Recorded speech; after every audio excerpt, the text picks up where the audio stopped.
ही कपिलवस्तू नगरी, या नगरीमधील हा शुद्धोधन राजाचा महाल।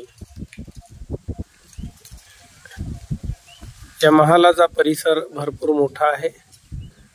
या महालाला 4 दरवाजे होते। या 4 दरवाजामधून येणारी जाणारी प्रजा, घोडदळ, हाती असं त्यांचं सैन्य, असा हा मोठा परिसर।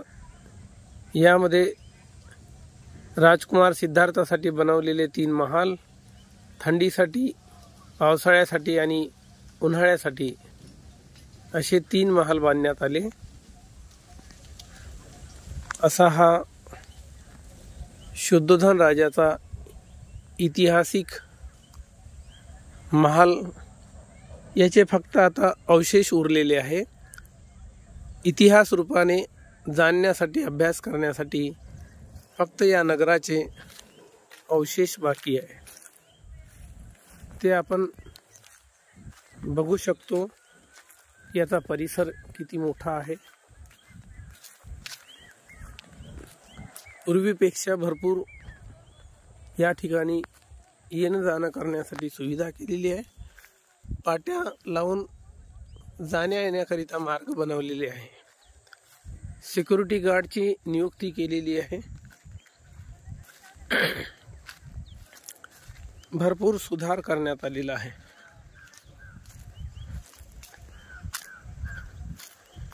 फुलाने बहरलेले वृक्ष, या परिसरातली सुंदरता, ही महान कपिलवस्तू नगरी हे बघण्यासाठी बुद्धगयावरून भन्ते, प्रज्ञादीप, महाथवीर, भन्ते, महाराष्ट्रातील 2 भन्ते, धम्मदस्सी, भन्ते शिलज्योती या ठिकाणी या जागेचे दर्शन करण्याकरिता, बघण्याकरिता, याला योग्य प्रकारे जाणून घेण्याकरिता इथे आलेले आहे। नेपाळमधील चांटिंगच्या निमित्ताने, त्रिपिटका चांटिंगच्या निमित्ताने आम्ही इथे बघायला आलो आहे।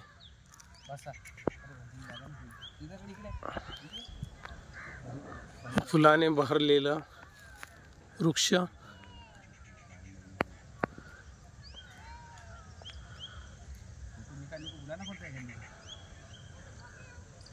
हा परिसर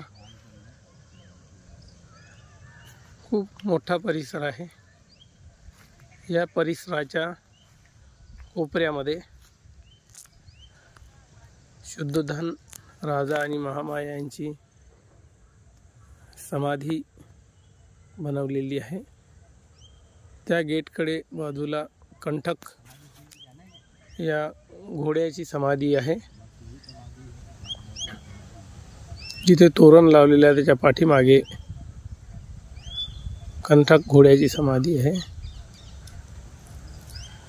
अनेक लोक, श्रद्धाळू लोक इथे येऊन पूजा करतात, या स्थळाचे दर्शन करतात। विशाल वृक्ष, जाग्या जाग्यावर वृक्षांनी भरलेलं हा परिसर, ही महालाची जागा आपल्याला बघायला मिळतो।